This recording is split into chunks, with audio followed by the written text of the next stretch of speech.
గం గణపతయే నమః.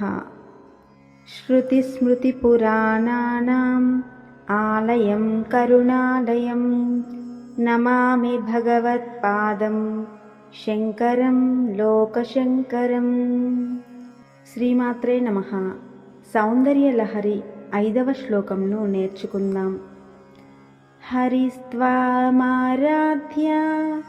ప్రణతజన సౌభాగ్యజననీ పురానారీ భూత్వా పురరిపుమపి క్షోభమనయత్ స్మరోపి త్వాం నత్వా రతినయన లేహ్యేన వపుషా మునీనామప్యంతః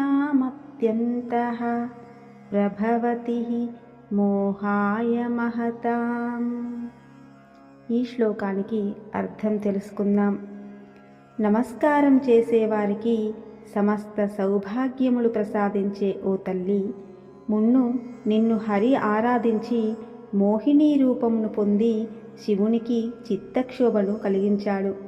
మన్మధుడు నిన్ను ప్రార్థించి రతీదేవి కనులకు లేహ్యం వంటి మేనితో మునులను మహామోహవశులను చేయగలిగాడు అని అర్థం.